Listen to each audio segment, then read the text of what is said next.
It is essential that your young adult children understand enough about money because if the tables turn, they may need to take care of you one day. So I don't care what your situation is, you must teach your children. And now I'm saying it with a sense of urgency. I'm almost going to cry because it's the thing many parents dread the most. But anytime you're tempted to raid your retirement account, and a very high percentage of people will do that to help their children, you think, is it better to help them short term or to teach them to help themselves somehow, get them to muddle through somehow so that I don't have to ask them for help down the road? Because that's going to be even harder. Hey, Journeyers, I have a repeat podcast guest, friend, and journeyer on the podcast. I have Bobbi Rebell. Bobbi was on episode 45 of the podcast. So you can always, after you listen to this one, go back and check out her first appearance. But like I said, I know Bobbi in real life, and she's as amazing as she's going to be on this show because while we met years ago, I feel like I just love your approach to money. I love the different point of view that you've had, and you'll hear that, journeyers, as you listen to Bobbi speak. But let me just tell you a little bit more about Bobbi. So Bobbi Rebell is a CFP and the author of Launching Financial Grownups, Live Your Richest Life by Helping Your Almost Adult Kids Become Everyday Money Smart, a financial literacy advocate and the host of the Money Tips for Financial Grownups podcast. She's the founder of grownupgear.com, which, by the way, if you're watching this YouTube video, I'm wearing one of her shirts. It says Generosity, and I wear this shirt a lot. And she was previously a global business news anchor and personal finance columnist at Reuters and held various journalist positions at top news outlets, including CNBC, CNN, and PBS. So, Bobbi, welcome back to the podcast. Thank you so much for having me. And I love that you're wearing grown-up gear. The sweatshirts are so cozy. I live in them. I'm not wearing one right now, but they've been such my go-to in the pandemic during my sort of hibernation while I was writing this book. Yes, it's super cozy, and I just actually love just the term on it. Like, it just makes me want to be more generous when I wear it, so it's pretty cool. Yay. All right, so Bobbi, I would love just like a quick backstory of how you pivoted your career. I know we talked about this in your first interview, but I think it sets us up well to then talk about kind of what you're doing now and your new book. But how you move from being like a reporter and like a true journalist is like I like to call it, to what you're doing now, which is still important work, but it's kind of like different, right, from like where you were before. So talk about that. Oh, night and day, but not necessarily for the reasons that you're thinking about. I mean, I think, first of all, let me just be clear. Being a journalist is not something that you necessarily have to have a degree in. I do not have a fancy master's in journalism. And I will tell you, I was always intimidated because Reuters, where I spent a good part of my career, is filled with people with very fancy, and by the way, very expensive, master's degrees in journalism. And I just have an undergrad, a liberal arts undergrad. So I learned on the job. So if anyone wants to be a journalist, do not be intimidated. There's no such thing as, quote, a real journalist. It's writing about stories, about people, about news events, whatever your genre is. The career pivot came because, look, I had a family, and I had always really wanted a family. It's weird to say I worked really hard for the family, but I had a heartbreaking early divorce, like a starter marriage. I didn't have kids. And when I got remarried 5 years later at I was 35 when I met my husband, so 36, I basically became an Insta-mom. We had of three. We had a child together right away, and then we soon got full custody of my husband's two kids from his previous marriage. So suddenly I had three kids, and that was great, except I never saw them. And I did the math, and I took 3 years to do it, and it's very important. I didn't just quit my job. I took 3 years to come up with a plan where I could exit from the full-time corporate reporting job into what became my own business. I thought of the brand Financial Grownup and what it would encompass and what it would mean, how it would execute. I thought of doing a documentary. Then we came up with doing a book instead. So very much planned.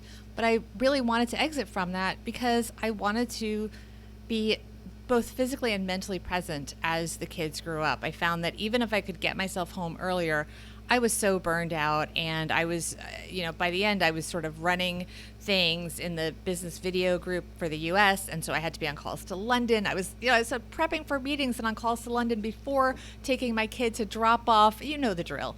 It was just not something, is it sustainable? Sure.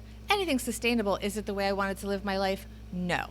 So I always take pride in the fact that my goal was, no matter what, every year since I left there, I've always made more money than I did in my corporate job, and kept significantly more because, I mean, now my youngest is 14, but for a while I was saving money on having childcare help. So I also was saving a huge amount of money, because childcare is and remains a huge problem in this country. It is just something I cannot process why it is not getting the attention that it needs, because the math does not work for working parents. It doesn't, But and of course it. So I made the pivot, and now I'm on my second book. Yes. To wrap it up. But what you talk about is what I faced, and I know a lot of women and men, who are struggling trying to balance the career and family life, is that it usually comes to a choice: is, do I work and hopefully you're making enough to support your family, and or is it that you could give more time to them? And I feel like entrepreneurship and going out on your own, which is what we both did, is a viable course to that. But of course that's not easy either, because you have to come up with viable sustainable income streams, right? So yes. One of the ways you did that was you took what you learned in your corporate career or your job, like on air, and you transferred that to, I know you do a lot of freelance work and writing. And so I just think that's super inspiring, because you can, if you're listening to this and you have a skill set or something that you're good at in your current job that can be used towards pivoting in another career, becoming a consultant, the options are endless. Yeah, and I think something I really want to emphasize, and I actually don't do a lot of freelance writing, and I'll tell you why. It didn't pay enough. Yeah. Right now, journalism on a freelance level does not pay enough for the amount of time and effort that it takes, including pitching the stories, billing, and all the other things that people don't always think about and take into account. What has paid more, and what's really paid off that I would urge people to do, is I upgraded my skills. After I wrote the book, when I was kind of figuring out what's next, because I had left this corporate job. Your first book. To go back, we're talking about I wrote my first book in 2016. It was called How to Be a Financial Grownup, and it's interviews with basically business heavy hitters about their sort of aha moments when they realized that money was going to matter in their life, and their it was just great stories from incredible people. But after that, I realized I needed a differentiator, because there's, people to some degree are a dime a dozen former journalists. And so I worked really hard and became a certified financial planner. And with that credibility, I have been able to work with brands and be a spokesperson for them and have a lot more success with that, with brands. For example, I worked for years with JP Morgan Chase. I work with Tally now, which is an incredible debt payoff app. And so because I have that unique skill set that not everyone has, that has allowed me to make more money and have more options in terms of revenue streams. And that's really important. Yes, it is. And so I know we're going to get into this, but I want to talk about just like the concept of financial grown-ups. So your first book was more about how you become a financial grown-up, and it talked about people and their revelations. And now this new book is more about launching financial grown-ups, which is important to me as a mom of 3 small kids. And you also, obviously have kids, but I think I have a lot of journeyers who listen, and they are on the path, right? Like they've realized that money is important. They're trying to make changes, pay off debt, invest, but they also have little ones now, or maybe teenagers, or maybe adult kids. And they're like, well, I want to make sure they're good too, because as I rise and my rocket takes off, like I want them to be self-sufficient. So let's talk about what it takes to launch a financial grown-up. And I know that's a loaded question, but let's start with It's not a loaded question. Yeah. It's the most awesome question, Jamila. Yeah. It is an awesome question, because the truth is it's never too early to start. This book is going to focus on ages 16 to 26 because I felt, first of all, you can't tackle everything in one book. And I do feel there are a lot of books out there for parents of younger kids. For example, Ron Lieber wrote a great book called The Opposite of Spoiled. There's other books out there, but I didn't see anything for me. At the time, the older ones were in college, and then my younger one was, I guess, about 11, 12 when I came up with the concept. And it came about because, as I mentioned, I'm a CFP. I have 20 years of business news journalism experience, and yet I was failing so miserably with my own kids. I mean, you can know something on paper, But there's a whole psychology. I mean, this is a parenting book as much, if not more so, than a money book, because you can tell a kid to open up a 401k, but number one, they might just say, okay, I will, and not. They might do it and not set it up correctly where it's automatic. They might not know or choose to say, I'm going to add 1%. Your journeyers know to do this. Add 1% every, 6 month, every interval, so it notches up and you don't really notice it. And they most of all may not know, and this happened with my daughter, to actually put it in an investment mutual fund that is intentionally chosen. When she got her first job, and I was so proud of her, she has the most amazing job. She makes six figures. I'm going to say it, because it's probably public. If you know she works at a consulting firm and you know the level that she's at, she's doing so amazing. She got this killer job. She worked her butt off for it. She didn't make that much to start, but when she first got it, I made sure she put the money in the 401k, even though she was going to save for her own apartment, even though she was doing a high deductible health savings plan, the whole thing. So she had a lot coming out of her paycheck already. And she was so proud. She said, I did it. I'm all set. And I said, okay, let me see. And of course, as I basically foreshadowed, it was not actually invested. And I said, okay, let's put it somewhere. And she's like, I will later. I'm going out with my friends. And I'm like, oh, no. I know later means I'm going to nag and it's going to become a thing for 6 months, right? And time goes by and the money's not invested. Right. And I made her sit down and I showed her, and it was a list of, let's say, company ABC, and they had all these different funds. So, they have the diversified stock fund, they have the fixed income fund, they have the, whatever, money market fund. And I said, well, you're 22 and you're not going to get to the money until you're probably 72. So you have 50 years. So let's take the equity fund, right, for now. And we can always change it, but let's at least for now put it in the equity fund. And so I said, you press the button, because that's a big thing that when you actually just sit there and you make them press the buttons, it's like teaching a kid to drive. They can't sit in the passenger seat. At a certain point, they have to sit behind the wheel. I said, you press it. And she kind of presses it and starts running off to go meet her friends. And you know where this is going. You know she picked the fixed income fund, right? So she wasn't paying attention, really? No. Well, she said, because they all said ABC fund. It was like they were all whatever. Let's say it was Fidelity or Schwab. Yeah. She didn't know the difference. She just knew, yeah, you told me to pick the Fidelity fund.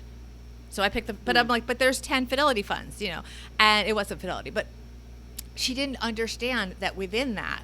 Now, once they explained it to her, she did understand. But the point being, you have to literally make sure, because these are things that if you don't get back in there with a password, and you may not, it's a 50-year thing. So, coddle them. Like, be the helicopter parent for that stuff. So, wait, I'm glad that you actually clarified. So, I said CFP when I introduced you. You said CFP, but I do want to say that means Certified Financial Planner, just for anyone who's, new to the acronym. And when you say that's for 16 to 26-year-olds, I actually really like that you say that, because I think what happens often is if you are someone who's just coming to financial awareness and an awakening, you may not have even had time or the thought to teach your younger kids this. And so how do you start with the older kids? And I find, and my kids are very young, but what I assume is that it's harder to have more control or influence in a way over your older kids, like you said, because they have their own lives, they have their own motivations. Like, it's different in terms of how you can get them to do things. So I want to talk more about just how do you motivate a 16-year-old if they haven't been taught anything about money, or you haven't really been having these conversations, that they should care about saving or investing, or like a 22-year-old, because I know at 22 I didn't really care about this. I was like, I'm young, I'll figure it out later. Well, I mean, look, the short answer is you figure out what they do care about, because you do care about something. And what do I want to say? Not only is it never too late if you're just starting at 16, that's actually a great time. And the reason I picked 16 to 26 is because 16 is a time when, as a general rule, this is the first time, and there's exceptions, and I frankly was working earlier than 16. I had a job at 14, 15 at a bakery. But, 16 is an age when, you're getting a license to drive a car maybe, or you're having your first job where you get a W-2 paycheck where taxes are taken out. So it's an opportunity to start having discussions about their money, not your money. Because when you're talking to a younger kid, you're basically controlling your money. Or maybe it's a gift money, that kind of thing. But they're gonna do what you say because they're a kid and they're gonna do what you say, and you can control them. So they're learning, you're teaching them, but they're not making the decisions themselves necessarily. They're kind of following what they're being told. when they're older and they have agency, you have to let them make the decisions and let them fail. And if they don't care at 22, well, see, there will always be something that they do care about, but it's okay to let them mess up within bounds. Back to the 401k. Don't let them mess up the 401k. Push them on that. If they're going to blow it and they insist on buying, a stock because it's talked about on Reddit, okay, let them blow it. Let them do that. But talk to them about it. Say, why did you choose this? Okay, was that the right source of information? Sometimes, it's like, gambling, you're going to be right sometimes, and sometimes you're going to be wrong. They might make money on that stock. Who are you to say? They might make money on an NFT. They might make money in crypto. Who are we to say? What we do want to do is give them the information about risk tolerance and what's involved and how to make the decisions so they can make the decisions themselves. And within guardrails that we should put up, let them have the outcome. Right. Because how else do you really learn?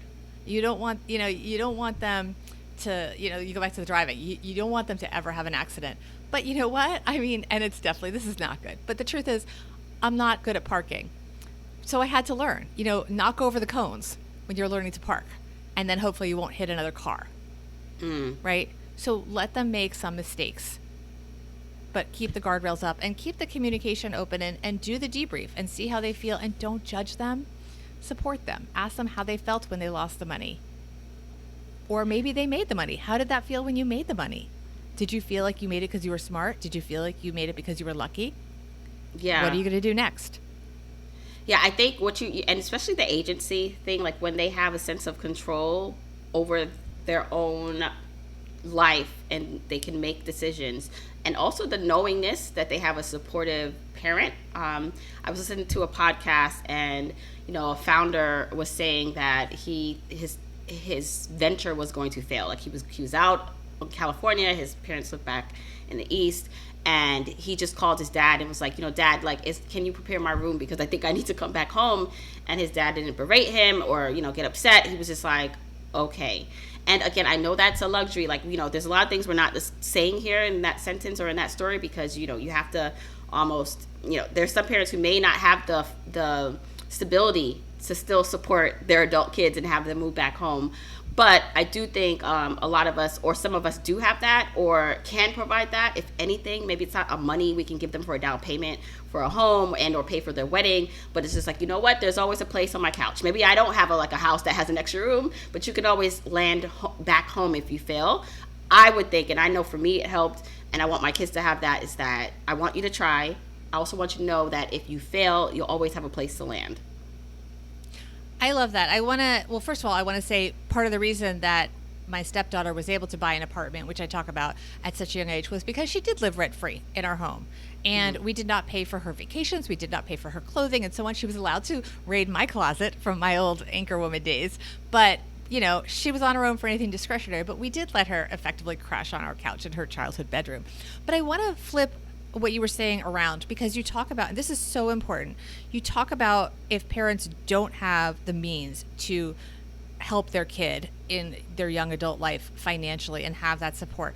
That is an even more urgent situation that you must teach your child about money, because this is really hard, but there may come a time, and we're all vulnerable. We learned this in the pandemic. No one is immune to money trouble. I don't care what the number is in your bank account. Things happen. Businesses crash that you never could have foreseen crashing, right? Never. So it is essential that your young adult children understand enough about money, because if the tables turn, they may need to take care of you one day. So I don't care what your situation is, you must teach your children. And now I'm saying it with a sense of urgency. I'm almost going to cry, because it's the thing many parents dread the most. But anytime you're tempted to raid your retirement account, and a very high percentage of people will do that to help their children, you think, is it better to help them short term or to teach them to help themselves somehow, get them to muddle through somehow so that I don't have to ask them for help down the road? Because that's going to be even harder. Yeah. And if you do, you want your kids to know enough to be there for you. Right. And I mean, part of that, when we talk about the foundations or what we want to teach our kids, I mean, there's so many facets of it, like, and that's the thing about being a parent, there's so many things you want to like instill in them, like, you know, about work and being a good person, but like the practical things like saving, investing. But I want to talk a little bit about career, because we were talking about this before we pressed record, about how things are different now. Like, even I'm an older millennial. I'm still a millennial, but I'm an older one, right? So even like when I look at what high school kids have now and what they have access to, like, I didn't have a cell phone in high school. You know, I had to wait till I got home. Like, my friend and I, it's funny, like, we had to be like, all right, if we're gonna meet somewhere, we just had to meet at that time. Like, we had pagers, but we it's like not like we could keep up to date in real time what was going on. And so nowadays, like, it's totally different for these like high school kids. And so like careers are different. Like, podcasting, like, that wasn't like a, you know, a thing that people thought they could do like 20 years ago in terms of making money, and now it is. And so who knows, like, when our kids say they want to be, you know, my kid says, oh, I want to be a gamer, and I'm just like, okay, or a YouTuber, you know, like, what does that mean? That's different. So talk about why you have to support your kids through the career choices they may be going towards. Those are such excellent points. And I do talk about my now 14-year-old who has made the case that he wants to be a YouTuber, and he will tell you the revenue streams of each of the top YouTubers. And so I say, okay, we'll see how it plays out. You're only 14. It's important to, you know, talk through why they want certain careers and to let them change their mind.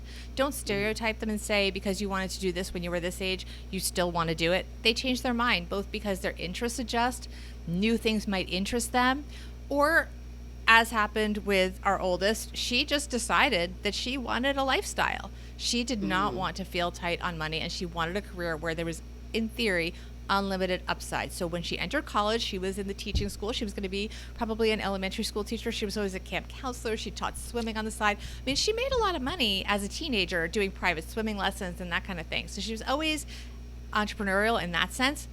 But she realized that there were kind of limits if she went to the teaching school. And so she transferred to the informatics school. And now she's, and I'm oversimplifying it, but I'm going to say she's a cybersecurity consultant.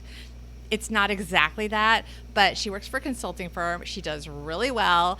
She owns her own apartment. She saved the down payment since she was age 13, like birthday gifts, graduation gifts, money from all these swimming lessons that she taught and the camp and all this she had so many little side jobs, always working, saved that money. And she bought a New York City apartment at age 23. Oh my God. Wow. No, she was 24. I'm sorry. 24 by the time it closed. And she's now 25. And let me tell you, I have no fear that she will not pay that mortgage payment. I have no fear she will not pay her maintenance. Every month it gets paid. We did not pay the down payment.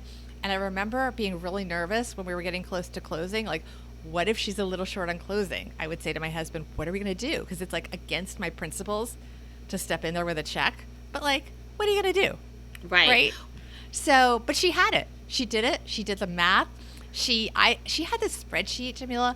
It was like more than 100 items of every item you need to set up an apartment. People never think about this, but you need so many little tiny items when you first set up a home from scratch. And she priced them all out at like different retailers to compare. I couldn't believe this because she was on a really tight budget. And I was in awe of her. And that's very she's detailed. She's way off. Like, she's just like leaps and bounds ahead of me at this point. But what I want to go back, because I love how you said she picked her career based on the lifestyle she wanted. I think that's really important to like let your kids know, because I don't want to be like one of those people that like, yes, I want my kids to be happy and love what they do. I think that's important. But if I'm to be honest about what led me to be able to do what I've been able to do financially, and even though I started my entrepreneurial journey or was successful at it later on in my mid 30s, is that I also chose my career based on how much money I thought I could make.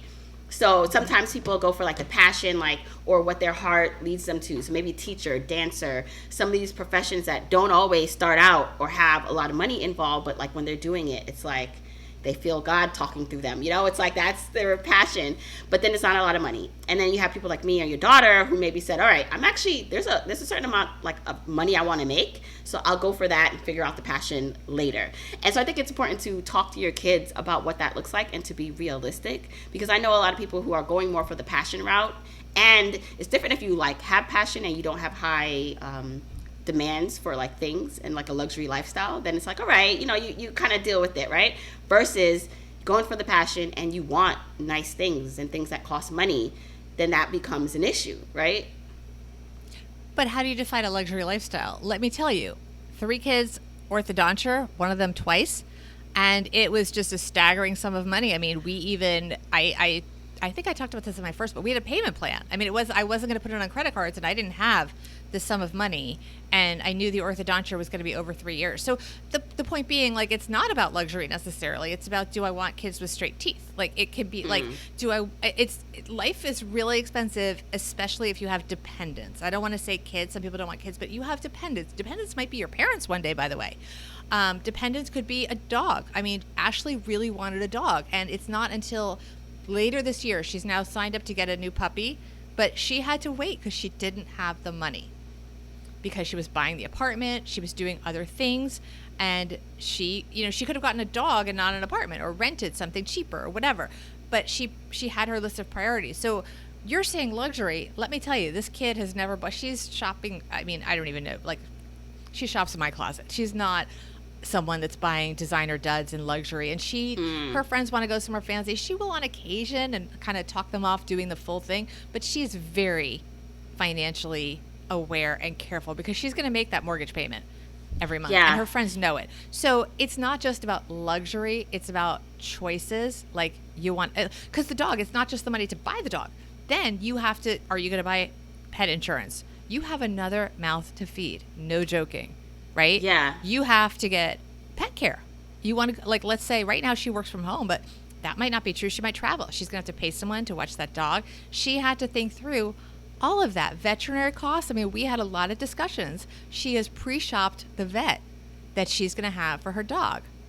So it's not only about the perception buying of luxury. items. I think we get lost because grown-up life is very expensive, and it's important that your kids understand that they may want to buy things for their kids and so on. So, but I also want to say something. My career was a journalism career. I don't know if you know Brad Klontz. Do you know Dr. Brad Klontz? He's fun on TikTok. Yeah, I do. He did it. So Dr. Brad Klontz, he's actually in the book too. So he's so funny. Please follow him on TikTok.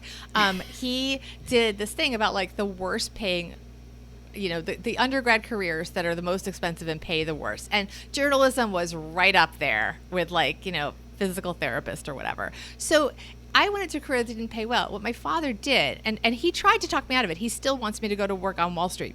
But he tried to talk me out of it, but when he couldn't, what he did was he modified. So he said, okay, maybe instead of being a local news reporter and working in these small towns and trying to work your way up to get to a major city, and he knew I really wanted to get married and have a family too, which is something that I think it's important for us to acknowledge, that that's not something that we should necessarily deprioritize for our careers. We have to, they're both important.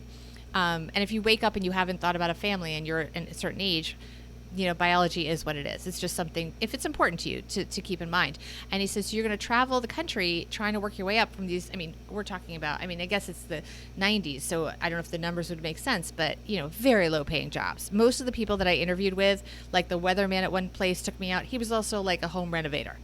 Like they all had second jobs, and they had to do supermarket openings and all this stuff.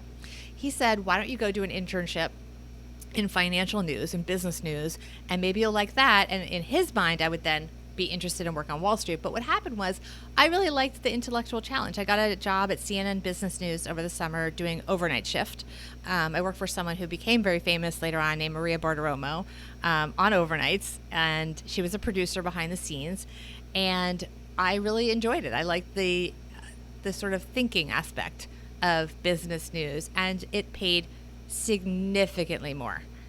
It paid a really good amount, and you can earn a living doing business journalism. And that's the thing people should remember. If you're going to be, let's say, if you want to go into healthcare and you don't want to be a doctor, well, I don't know the specifics, but I know there's different levels of nursing.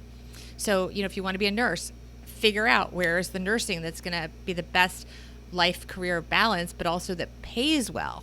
And can give you the lifestyle that you want. So really think through, if you're following your passion, what area of your passion could pay the right amount or pay more.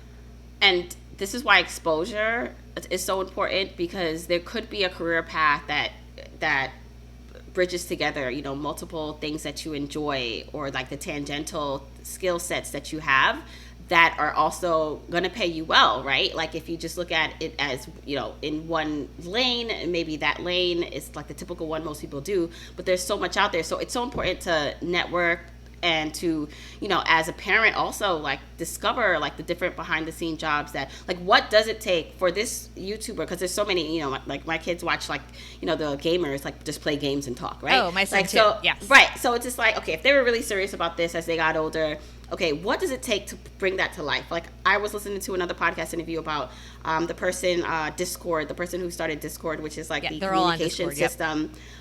He created the communication system, Discord, but before that he created games, he had businesses around that, but like he went from not only just loving to play video games, but understanding and learning how to make them, how to market them, how to work it, then how to create a communication tool for them. So there's all these different things that I feel I owe it to my kids to show them like the different sides of the coin. You know, like it's not just like two-dimensional, like one side and the other. Like, you know, there's all these little intricacies that we can like dive into that it's going to take more effort. But I think if you can expose them to different careers or different things, the earlier the better, then that gives them a wider canvas to work with.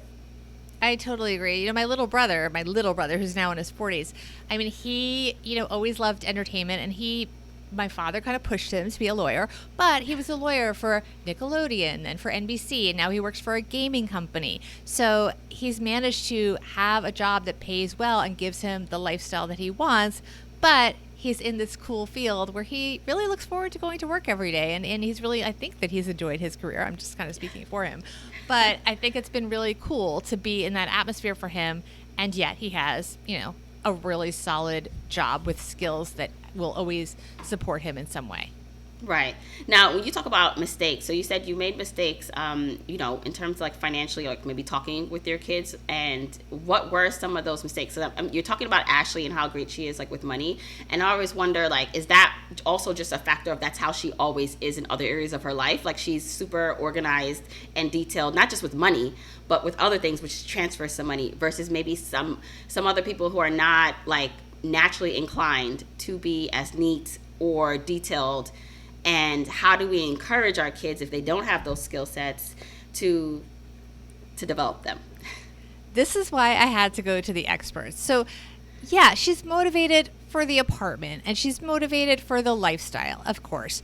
But that doesn't mean it translates into, you know, the perfect child. And I will, I hope, never say anything bad about my children publicly, but nobody's perfect. Let's just say that. And, you know, look, we're talking to her younger brother who is graduating from college right now, and he went from being, I think it was a finance or economics major at NYU to transferring to the film and TV school.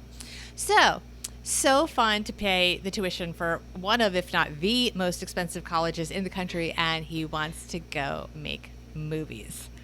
And I'm like, oh, cool, great. And oh, by the way, we're having a pandemic right as he was transferring into the Tisch School of the Arts, and he's doing it remotely. So he's sitting in our apartment, like learning to make films. And there's no hands-on. So, we're working through that. I mean, I think that's been really challenging for us as parents, and I think it's important to let your kids, as I said, let it play out. You know, let him know. Look, I think he's very talented. He's working on his first film, his big senior project, and he came to us. And this is a great example of how to help your kid, but not too much. And it's still happening, so TBD. But he had an idea for a film. He has 2 other producers, students working with him, and a crew of 10. And they decided that even though NYU gives them equipment and blah, blah, blah, they need to raise money. And he came to us, and it was an amount of money that, could we write a check? Yeah, it's a big check. It's not an easy check to write, but we could have. But we just listened to him, and I think he was kind of hoping that we would be like, okay, we'll give it to you this time because it's your senior project. And nope, silence. And we just said, what are you going to do? How are you going to raise the money? And we just let it hang.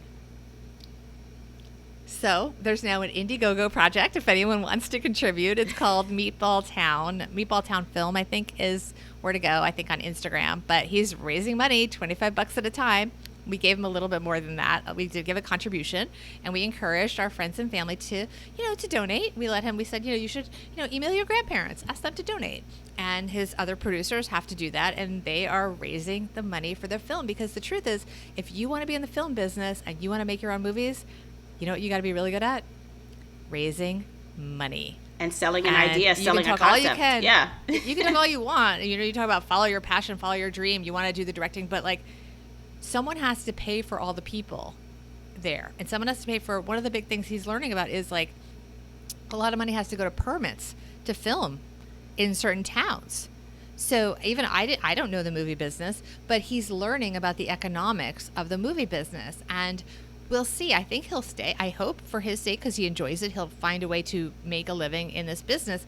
But I would not be surprised if he maybe pursues his own films, at least initially on the side, but gets a job somewhere in the industry. We've made it clear to him that we'll pay his, rent until he graduates. And once that lease is up, the couch is available at home. That's it. He can live rent free, but we need an exit strategy. And there's no allowance. He's going to be almost 23 years old. That's it. He gets the couch. Yeah. With love. Well, I mean, and that's a lot more than some kids have, right? Yeah. And I think, so here's the thing, too. And he's graduating debt free, by the way. We are paying, and he knows that. Which is amazing. That's a big head start. Yes. He has to come to us with a bursar bill and get the money. I make him ask. Yeah. And the same thing with his rent. He knows that's another big thing, is he has to understand what it costs to be Bradley living in New York City. And what his life is going to cost if he doesn't want to live on our couch, or even on our couch, it's still expensive. This topic is so interesting because, we talk a lot, about creating generational wealth, and even for Black and brown communities, how important it is to create generational wealth. And what happens is we talk about creating generational wealth, and sometimes when we get into position to help our kids, right? So my mom, despite her not having much, was able to help me with the first part of my down payment for my first home, which is why I was able to buy it. And then I lived at home for free for 2 years while I saved up money. A privilege. That is a privilege, yes. Right? And if I, for some people, when I say that story, it's kind of they may say, oh, well, then it's easy for you, right? And I always go back to, it was easier. I'm not going to deny that it was easier than someone who did not have the head start that I did. But what I think about is, we talk about generational wealth and giving our kids a head start. What my mom did for me is that's what we're working towards. That's what I want to do for my kids. Isn't that what we're working towards, is to give our kids head start? So sometimes I feel like people get a little hate, I guess, when they don't disclose that they get help, or that they had a head start, or they try to deny their privilege. But I feel like two things. I feel like the generational help or wealth that we want to pass down to our kids, and assistance, we shouldn't feel ashamed if we had it. And we shouldn't feel ashamed if we can give that to our kids. That is what we're doing this all for, is to be able to do that. And then the second thing is, how do we instill that, being a hard worker, quote unquote, or self-starter, and that grit that I had, even though I did have a head start, my mom had to sacrifice so much, and seeing how we not necessarily struggled so bad, but didn't have a lot growing up. That's what I wanted to change about my life. With our kids now, both of our kids, your kids and my kids, they have a different lifestyle. They can, for the most part, do most things. How do you still instill that hard work and grit with them when a lot of things are being, not, some are handed, but some are earned. But how do you get that right balance so that they are still hard workers, they respect the value of a dollar? You just said some of it, which I appreciate, but I think we should talk about that a little bit. Bring them along for the ride, and I think you do that. I used to bring little Harry I would do these updates at the NASDAQ market site, and I have pictures of him sitting under the camera, watching me and understanding that mommy works. Show them the book at the bookstore. Those are my tangential things that kids can understand. But it's really important to tell them about your work and tell them why you do that, and just involve them. They see a lot more than you think. I remember my son, it was some kind of group play date, and there was mostly nannies, and there was one child that had a mom there, and he sort of made a comment. I had so much tremendous guilt that I just felt like I was the only mom that was never there, which was not true. And he made some comment like, oh, I feel bad because, so-and-so's mommy doesn't have a job. What does she do all day? You work so hard and you earn money and it makes you feel so good and you can buy us things. And I kind of realized he is absorbing a lot more than I realize. They see a lot. And if you communicate that with them, it will resonate. And sometimes that means telling them a little bit more information than you feel comfortable telling them. One time, I used to over-program pre-pandemic my son. I just let's say there were 2 weeks before summer camp started. I would literally sign him up for the school would have filler programs where, for X dollars, they'll take your kid from, 10 to 3 every day and they'll do, let's go to Central Park and learn about plants. Okay. Well, one time he saw the check and he was like, Mom, that is insane. Why are you paying that? And we had this whole discussion and we decided we would do 1 week instead of 2 that year. And I did activities with him and I kind of took some time off from work that it just didn't occur to me to not program him and write the check. I just was like a little robot. And they see a lot more. And you should talk to them, I guess, just over the edge of what you're comfortable with. Also, they might know more than you realize because of the information that's out there about our lives that used to not be out there. Right. So, they can look up to some degree, not for us probably, but a lot of jobs, they can get a sense of it. They can certainly look up what your home costs, what your rent is. They know. They know a lot more than you think. But it's like bringing up those money conversations. It's like I want them to know, like, it costs money every time this light goes on. And for all those little things that you want, we have to pay for that. But then also not to have it be a burden. Because, it's also that, like, not, like, instilling in them, like, negative, like, money cycles or beliefs. They're not saying that you can't afford that, but saying, I'm choosing not to spend my money on that. Sure, I could buy you something from the ice cream truck every day, but I'm not going to do that because that's ridiculous. And we can go buy ice cream from Costco's and, like, save money. Like, that's kind of, like, this, wanting them to be money savvy, but not in a deficient way where they feel like it's not enough and they cannot earn money or money is a bad thing.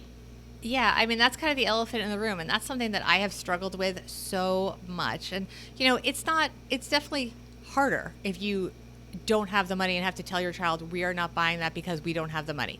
That is harder. Separately, it is hard sometimes when you definitely have the money and you're just like, we're not getting it because I don't want to, because you have and whatever. And it's also been hard, and this goes back to the older kids thing. So you came, we're friends, IRL. You came, my husband and I joined a country club, something I never thought I would afford. It was so bizarre. But there's a whole backstory why we joined. But we happened to join right before the pandemic, and it's been the best thing for our marriage because we play golf together, and it's actually tremendous value because we're there like every day. And we call it our like 7-month vacation. But that money could have easily gone to Ashley's down payment and just like boop, bopped her right out of our house, made life, tie it up with a bow. We got her all set up, and then we could do the same thing with Bradley and so on. That money could definitely go to subsidizing our kids.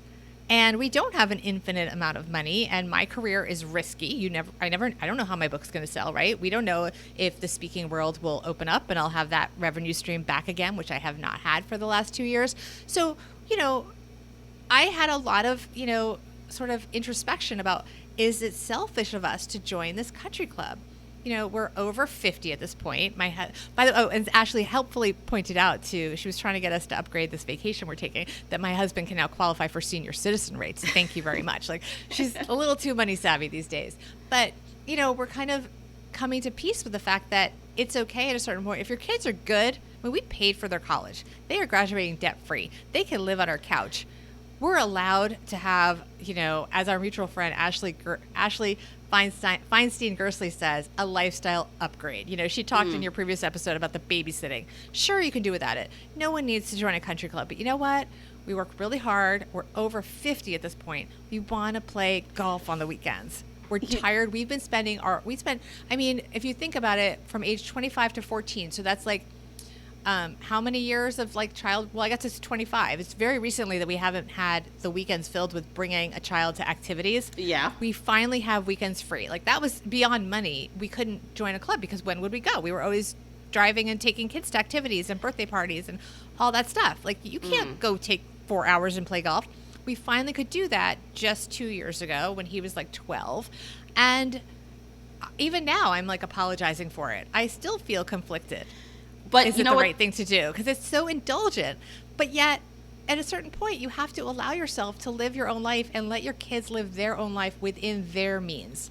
Yes. Oh, so yeah, because who said this? Like, my money is not your money. I think it was like a wealthy celebrity, and they were like, yeah, it's my money, but it's not your money. Like, you are lucky to be able to like grow up in this privilege, but make no mistake about it, what I choose to do with my money is going to be like what I choose to do. And it's interesting because like we're doing our basement remodel, and the amount of money that this is costing, like we definitely could have did more economical things with it. Like, I mean, I do think there's an ROI on this because it's just gonna make our homes like expand our home and like what we can do in the home. And I have my office in there now, but it does feel a little bit like, oh, well, we could have did something else, maybe even to help them further. And they're still pretty young, so I do think there's a difference between like the age ranges of kids, like especially when they're adult. It's kind of like, listen, I did my best, like if you truly did, and so you are on your own for the most part, like you live within your means, like you said.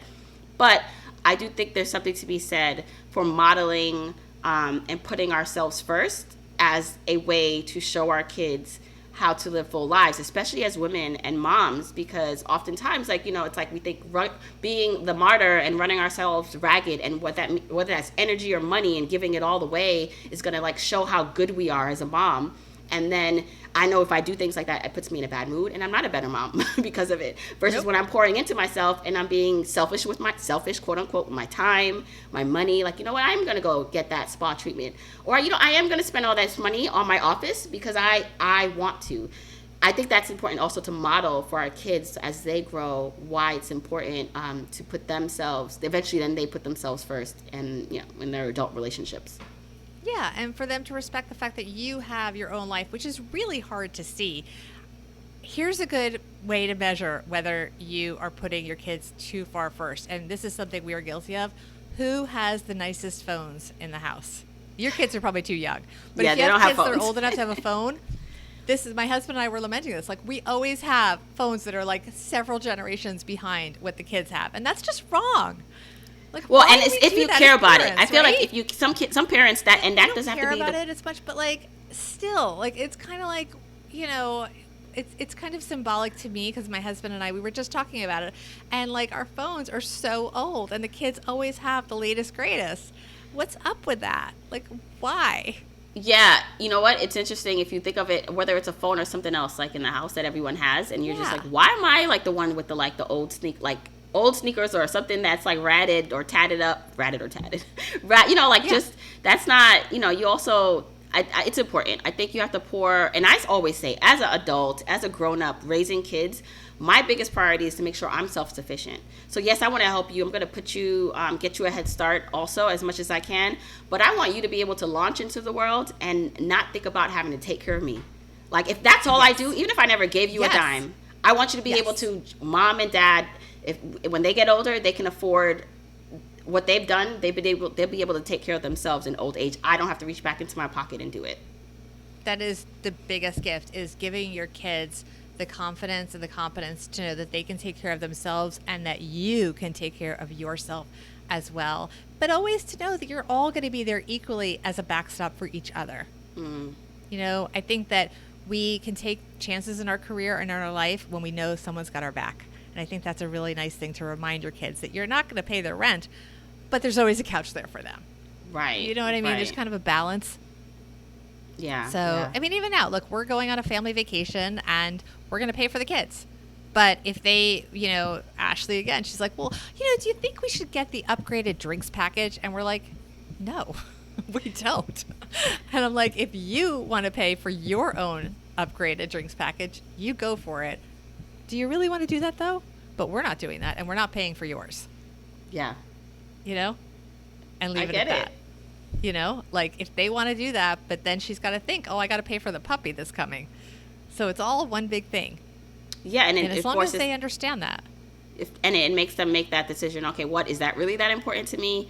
Like, money is not unlimited in this scenario, so I have to make a choice. Exactly. And they do. I mean, the truth is that, you know, we did not pay any of her closing costs. We didn't pay for her down payment. she did live at home for 2 years, and we weren't charging her for like laundry detergent. We weren't nitpicking and that kind of thing. So she definitely had a big head start with that. But then, she got, a used carpet. I think we did buy her a bed, but she really scrounged for that stuff. I told you about that spreadsheet. I mean, she owned it.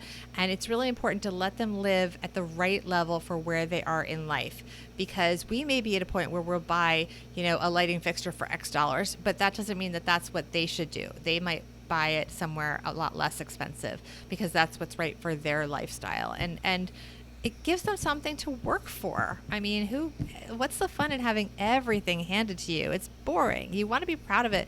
And I see she sometimes sends me, this is sort of, I would never share them publicly, but she shows me some text from her friends that are sort of partially jealous of her, but also like not happy that 2.5 years after graduation, almost 3 years after graduation, they're not in a good financial position to live separate from their parents. And they're basically saying, I'm never going to get out of this unless my parents write me a check. I think one of her friends texted her that, and she like rolled her eyes. And she wrote to the text to me, like, thank God that's not me. I'm so grateful to you. Like, it was just really sweet. Like, yeah. She really appreciated that we were sort of hard on her. I mean, we judged her a lot. She wrote the epilogue so I learned not to judge, but I did judge. She wrote the epilogue to the book. That's my favorite part of the book. And I resisted the urge to change it. Like, I did not change a word, and boy, did I want to like tweak it and discuss it with her, but I let it be. It's all her. And she talks about this. She bought this during the pandemic. During the pandemic, living rent-free in my house, saving money, she and her boyfriend bought season passes for Disney World. I went ballistic on her. I was like, what are you doing? You are living here rent-free, and da-da-da-da-da. You can imagine. I was like, not happy. This is not okay. And she did the math, and I was still not happy. But she's like, this is my only vacation. Flights are like, $10. I mean, it was a pandemic. They were like free. She's like, I can go down there. They're open. It's empty. I'm safe. I wear my mask. I've got I don't know if they're vaccinations or whatever. She's always had her whatever vaccinations. And she's like, this is where we go on every vacation. And I know how to save the money. And this is important to me. And I've budgeted for it. And she did it. And I'm still a little bit not that happy about it. But if you read the epilogue to the book, she will lay out her case. And that's the thing. You have to let them lay out their case and live their life. And even if it wasn't the best financial decision, it was the best decision for her with her money. And as we said at the beginning, she has agency. It is her money that she's earning. And she's gotten lots of raises. She's working her tushy off. She works all hours. She has one of those grind jobs. Yeah. I mean, she really works. I mean, she's earning good money, but she is working for it. And that's what she wanted to do for her vacations. And she will justify it to you, and she loves it. And it's her life. Right. It's and you have to allow them to, like you said, live it, have agency over it. Hopefully, make mistakes that are not unfixable, and they can move on. And by the way, I'm sure you were perfect, but I did all kinds of things. I bought my apartment young, and I had equity in the apartment. What's the first thing I did? I got a HELOC, home equity line of credit. And what did I use it for? To buy a Hamptons share, which, by the way, was more money than her Disney World thing. And it's completely irresponsible. I just took out debt. Basically for a vacation. Same drill. I mean, and so who am I? Like, you got to let it We all do it. That's the thing. And I remember buying a BMW in cash because I had a bonus. Oh, no. I did. I bought it in God. cash. So, when I first moved into my condo that I bought at 22, I was driving my old car. I literally was going to drive that Altima until the wheels fell off, and literally they almost did because it stalled in the Holland Tunnel while I was driving to work. Literally it stopped in the Holland Tunnel. It started smoking, and I was like, please God. That's scary. It was because you know how the Holland Tunnel is, it's rush hour. It stopped, started it's smoking. Tight, everyone. People that don't know, it's tight. It's narrow crazy. And tight. And so Scary. Okay, I'm saying all this to say that it wasn't I just didn't run to go buy the BMW. My car literally did break down, and I was like, all right, I'm just going to buy a new car. And I was like, well, but you didn't need to buy a BMW. I didn't. And it was used, but it was used. It was a coupe. And I remember this because I was like, okay, I'm living in this nice apartment, this nice area. Now I can have a car and match that, So I was for a couple years, I was living that life of nice apartment, nice car, and I don't regret it. Yes, I could have, that money, if we do the math, could have been worth $1,000 it was times point return over, but it doesn't matter because at that moment, for me, it made me happy. Knowing what I know now, I do it differently, but I didn't know then. So I'm just going to like take it as like chalk it off as a lesson. And I think we all deserve to kind of have that. But you know what? I would say my lesson or fail, quote unquote, was in relation to my income. So I was able to buy it. It's not like I bought it in cash. I mean, and I think it's important too, where someone may say, well, Jamila was able to do this and now I want to do this too. But I was able to support the lifestyle that I was living at the time, and now I've made different choices so I can have a different lifestyle. But it's important, like you said, to what are your means, what's your income, are you making mistakes that correlate with your income versus they're kind of like mistakes that actually will topple what you built so far and put you far in the back when it comes to race time. Right. Well, you could afford the car.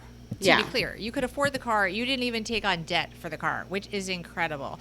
I think what you're saying is that in retrospect, maybe you would have spent less on a car and put more money into savings or other things. So it's a question of how you would allocate your assets in retrospect, but you were completely responsible. And I think it's also, as we talked about with the country club or with Ashley, splurging on the babysitting, it's important that we live our lives. We've learned with the pandemic that things happen, and, we are doing things as a family now because I don't know what the future will hold. And my husband and I are both healthy. We're in our 50s. We've got kids that are young adults. So we're not dealing with, traveling with strollers and things like or toddlers that you guys are still doing. There's so much stuff when you travel with young children. Oh my God. So, we've got mobile kids. The youngest is 14. There's a lot that we can do in this age range. And also we're sensitive. What if, a child gets married and has kids? Then we got babies again. So it's harder to travel. So I'm like, okay, this is the window. We're going on the cruise to Alaska, and that's what, and I, delegated it to Ashley to like price it out, and she's been great. And, we're doing it. We're not doing the fanciest, but we're doing a nice level, and it's going to be great. And it's really important to show up and do those things as a family and have those life experiences, because you don't know what's going to happen, not just with your health and your money, but with the world. Things change. Who would have thought? I hope it'll still be open, but the cruise leaves from Vancouver. Well, a year ago, we couldn't leave. You couldn't go to Canada. So many things that are unforeseen happen. So it's really important to use our money to also live our life. It's a balance, and show your children that, look, I know a lot of your listeners are FIRE movement. I support that. Nothing bad will ever happen from saving too much money. So please go for it if you want to, but also don't forget to also live your life. Yeah. Live your life. And make sure you have enough money saved up for orthodonture. That's a big thing. Because I'm just telling you, you think you're living on $40,000 a year, and you think you can, whatever, all the crazy things that you do that are amazing and I'm in awe of, to have really low expenses, but then you're going to get hit with braces. That's my big parenting lesson. Which I kind of see happening. Orthodonture's a thing. Which I kind of see for some of our kids, like, oh man, I think you're going to need braces. But wisdom okay, Bobbi. Teeth. Wisdom teeth. My God. Oh gosh. I'll get in that go on a whole too. dental show with children. Bobbi, please tell everyone where they can help find out more about you and your new book. So the best place to go in general is just my website, which is my name, BobbiRebell.com. Everything comes from there. I would love for you guys to check out Grown Up Gear. Jamila looks amazing in all of her Grown Up Gear. So much fun stuff for all the adulting phases of our life, from weddings, engagements, bachelor parties, bachelorette parties. And we have baby stuff now. It's so super cute. Though some of the bibs say, like, I can't believe you're a grown up either. So cute. and the book is everywhere, Yeah. And my podcast. And your podcast. Money tips for financial grownups. Yes. And I want to say Bobbi Rebell is BobbiRebell.com. I'll put all of this in the show notes, that you'll be able to just click the link and connect with Bobbi and get her book there. So thank you once again, Bobbi, for coming on the show. It was a delight to catch up and talk with you.